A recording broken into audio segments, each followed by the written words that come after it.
नमस्कार, जोहार झारखंड में आपका स्वागत। मैं राहुल ओझा आपके साथ। गिरिडीह से बड़ी खबर है, जहां कल्पना सोरेन ने अपना नामांकन किया है। गांडेय में विधानसभा उपचुनाव के लिए उन्होंने अपना नामांकन किया है। कल्पना के नामांकन में सीएम चंपाई सोरेन शामिल हुए। गांडेय में 20 मई को वोटिंग होनी है। नामांकन में बसंत सोरेन भी शामिल हुए। अब इस पूरी खबर पर ज्यादा जानकारी दे रहे हैं संवाददाता अविनाश कुमार।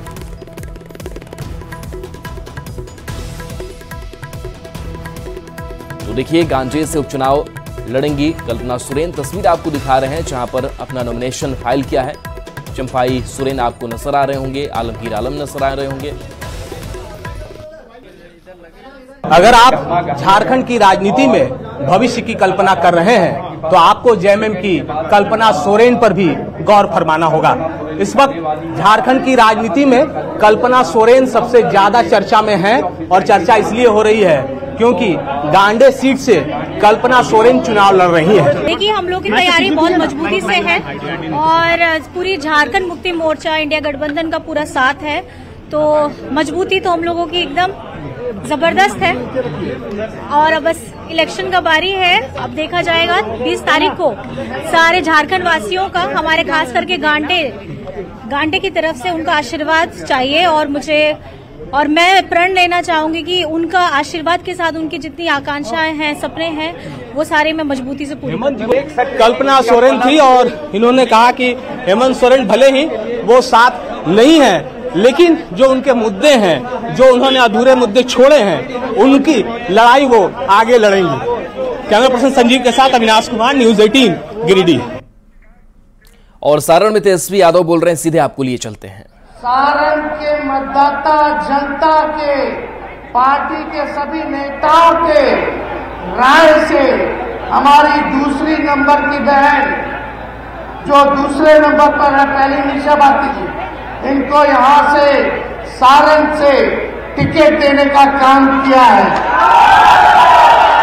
और मुझे पूरा भरोसा है कि मेरे पिता की कर्मभूमि पर जो कार्य मेरे पिता ने आप लोगों के लिए किया है, उससे भी आगे बढ़ करके हमारी बहन सारण की जनता का सेवा करेगी। और आप सब लोगों को पता है क्या परिस्थिति रही, क्या त्याग मेरी बहन ने किया है, उसको हम बताने का समय अभी नहीं समझते। आप सब लोग जानते हैं कि इन्होंने क्या त्याग किया है।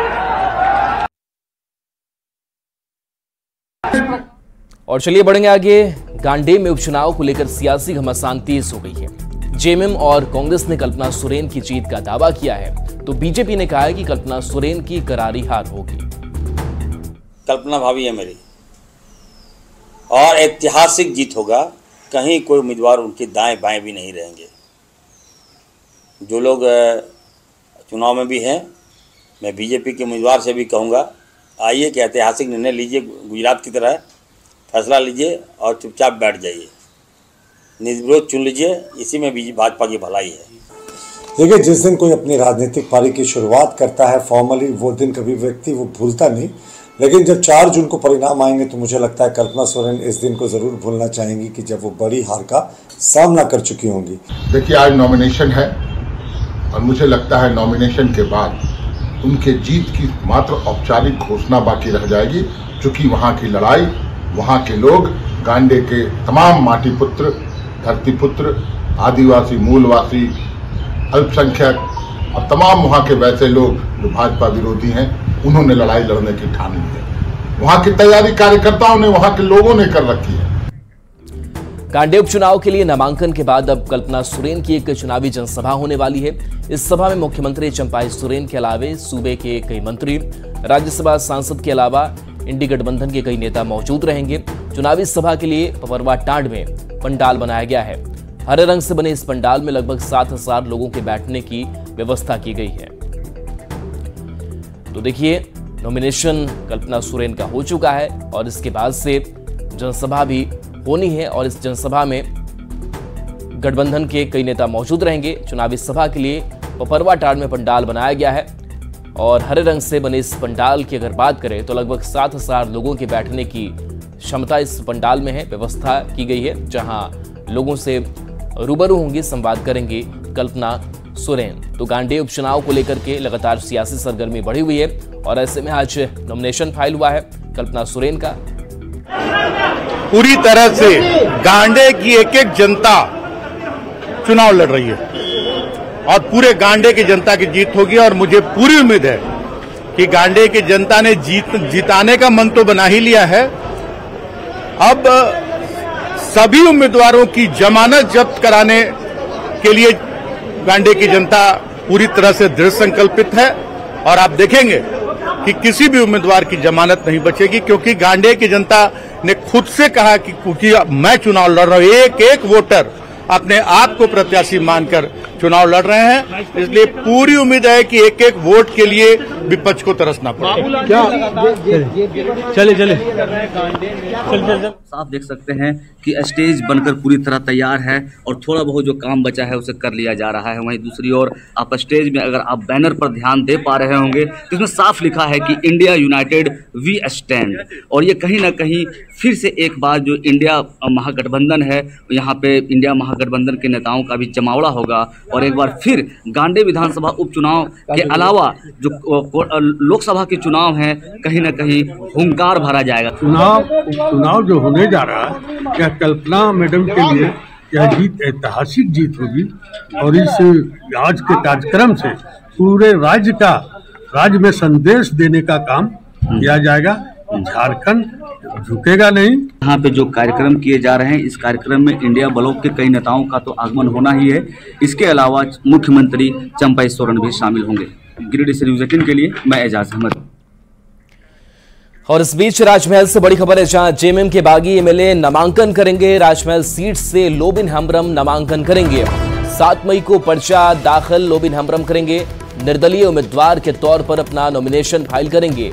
बोरियो से जेएमएम के एमएलए हैं लोबिन हेम्ब्रम और निर्दलीय उम्मीदवार के तौर पर नॉमिनेशन के बाद से जेएमएम की मुश्किलें भी बढ़ाते हुए वो नजर आएंगे। तो 5 बार से जेएमएम के विधायक लोबिन हेम्ब्रम रहे हैं, लेकिन लगातार पार्टी लाइन से अलग रहकर वो कई काम भी करते रहे और इस बीच उन्होंने फैसला लिया कि निर्दलीय वो मैदान में उतरेंगे। गठबंधन में हम लोग हैं, बट चेहरा बदलना चाहिए और गठबंधन में अगर विजय हंसदा को दिया जाएगा तो हम लोग उसका बहिष्कार करते, उसको वोट नहीं देंगे। प्लस यहाँ से लोग रांची सेंट्रल ऑफिस तक भी गए थे, केंद्रीय कार्यालय में भी गए थे और वहां भी लोगों ने लिखित दिया और मैंने भी कहा कि विजय हंसदा नहीं जीतेगा। पूरा इलाका में आक्रोश है, लोग इनको एमपी के रूप में नहीं बड़ा ठेकेदार के रूप में देख रहे हैं। जेएमएम से नाराज होकर लोबिन हेम्ब्रम ने निर्दलीय चुनाव लड़ने की घोषणा की है और लोगों से मिलकर अपने पक्ष में वोट की भी अपील कर रहे हैं।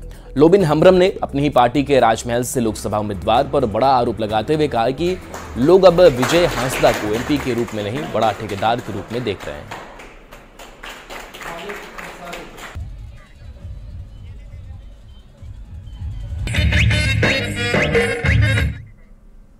तो देखिए कौन है लोबिन हेम्ब्रम, वो भी हम आपको बताते हैं। तो बोरियो से जेएमएम एमएलए लोबिन हेम्ब्रम है, 5 बार से जेएमएम के ये विधायक हैं। इसके साथ ही शिबू सोरेन से काफी ये प्रभावित रहे हैं और शिबू सोरेन को लेकर के अपनी बात भी ये रख रहे थे। शिबू सोरेन की बेहद गरीबी माने जाते हैं, लेकिन इस बार निर्दलीय चुनाव में उतरने की बात कह रहे हैं कि नॉमिनेशन इनका होना है। झारखंड सरकार में मंत्री भी लोबिन हेम्ब्रम रह चुके हैं। बता दें कि 1990 में बोरियो से ही जीते और पहली बार उन्होंने यहां से जीत दर्ज की थी। अल्पसंख्यकों के बीच अपनी पकड़ मजबूत बनाने के लिए बीजेपी लगातार प्रयास कर रही है। लोहरदगा में अल्पसंख्यक मोर्चा की एक बैठक हुई जिसमें कई कार्यकर्ताओं ने बीजेपी की सदस्यता ली। बीजेपी प्रदेश कार्य समिति सदस्य ने जीत का दावा करते हुए कहा कि इस बार लोहरदगा में अल्पसंख्यक समाज का वोट बीजेपी के साथ है।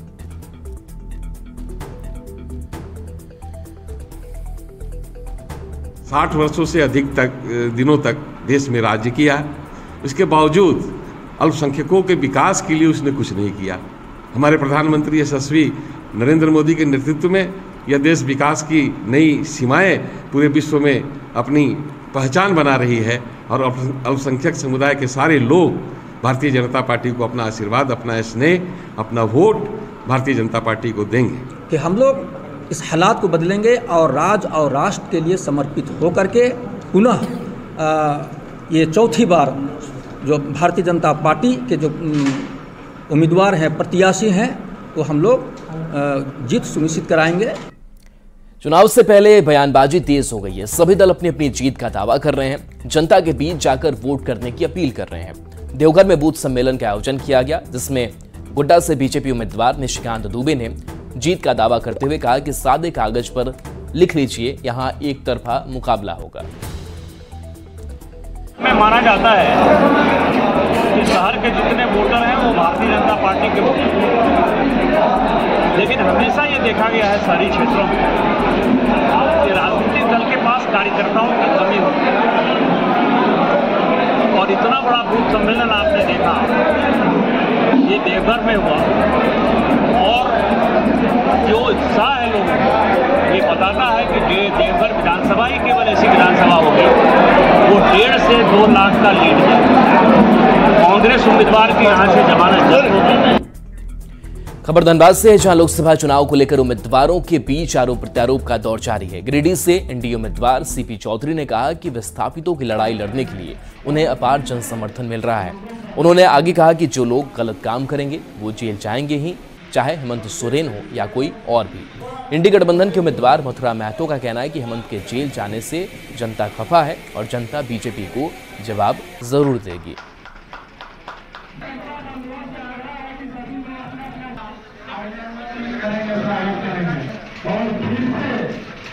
ये जेल क्यों गए, पहले उसको उनको बताना चाहिए कि हेमंत सोरेन जेल क्यों गया।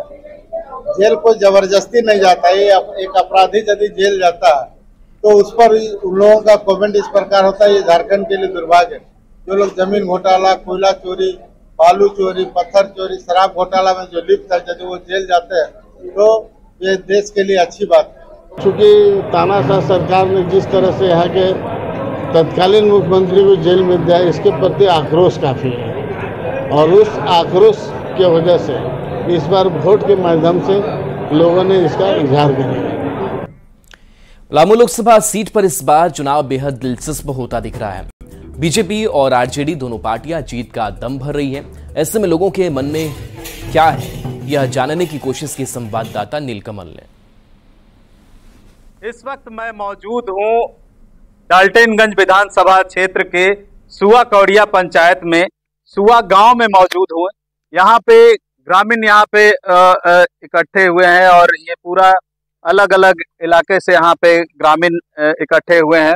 हम इन्हीं से जानने की कोशिश करेंगे कि इस बार क्या है मतदाताओं का मिजाज और इस बार किस तरह से, किस मुद्दे पे लोग इस बार वोटिंग करेंगे। हम इन्हीं से जानने की कोशिश करेंगे। वोटिंग करेंगे, दाम लेने जाते हैं तो 40 रुपया लेते हैं। जो वाट को जो चावल जो बिकता है बाजार में भी बिक रहा है, 40 रुपए किलो खाते हैं। एक मजदूर का जो काम करने, जो डाल्टनगंज जो बगल में हमारा शहर है डाल्टनगंज, वहाँ पर सब जाते हैं। अब बताइए यहाँ से 20 रुपया दे के आना, 20 रुपया दे के आना, 40 रुपया खर्च है। अगर वहाँ उसको काम नहीं मिला फिर वो खाली हाथ लेके आते। इस मुद्दे पे यहाँ पर हम लोग सभी जनता लोग चाह रहे हैं कि ममता देवी को अगर यहाँ आरजेडी से जो टिकट मिला है, हम लोग चाह रहे हैं कि ममता देवी को ही वोट समर्थन दे। अच्छी सड़क दिखाई दे रही है विकास के मामले में।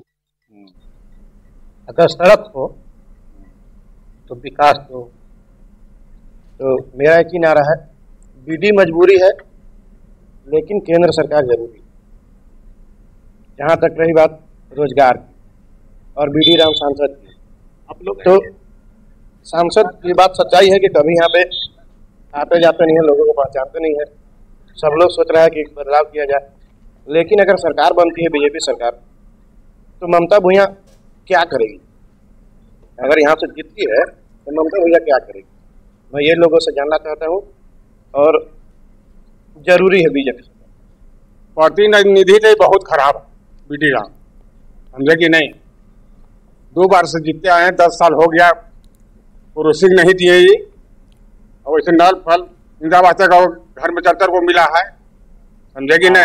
मिला है ना? हाँ, इनको नाम पर वोट नहीं मिलेगा बीडी राम के नाम पर, लेकिन मोदी जी के नाम पर वोट मिलेगा। पर बेरोजगारी का मुद्दा रहेगा, लोग पढ़ लिख करके यहाँ पे बैठे हुए, कोई नौकरी नहीं लग रहा, इसीलिए बेरोजगारी के मुद्दा पर ही यहाँ पे लोग मोदी क्या खास बहुत से काम हुआ सर। कारण है कि बस केवल हम मेरे मांग था कि उन्हें मिला, और जो रोड हुआ उन्हीं के देन है, जो चावल मिल रहा है फ्री में है तो मोदी देन है, सरकार बनेगा मोदी बनेगा। प्रतिनिधि देके मांग के लेके चुनना जो है हम लोग चुनने कर रहे हैं, और बीजेपी को जो हम लोग है सत्ता में तो बीजेपी के ही चुनेंगे। मिली जुली प्रतिक्रिया है, लेकिन एक ही बात है कि विकास के मुद्दे पे और रोजगार के मुद्दे पे इस बार मतदान करेंगे। कहीं न कहीं रोजगार के क्षेत्र में जो काम होने चाहिए थे वो नहीं हुए हैं, इस बात का मलाल वोटरों में अभी भी है।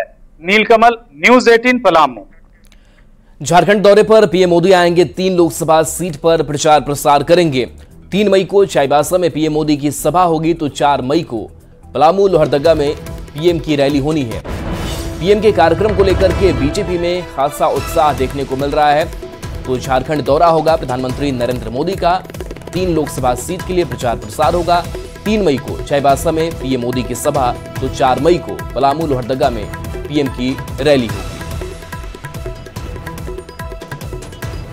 तो पीएम मोदी का झारखंड दौरा है, 3 मई को चाईबासा में जनसभा करेंगे, 4 मई को पलामू में रैली करेंगे, वहीं 4 मई को लोहरदगा में भी सभा करेंगे। चाईबासा में पीएम गीता कोड़ा के लिए प्रचार करेंगे, पलामू में बीडी राम के लिए पीएम वोट मांगेंगे। तो लोहरदगा की अगर बात करें तो यहां पर समीर उरांव के पक्ष में रैली करेंगे। तो एनडीए प्रत्याशियों के पक्ष में प्रधानमंत्री नरेंद्र मोदी की यह रैली और यह सभा का पूरा शेड्यूल।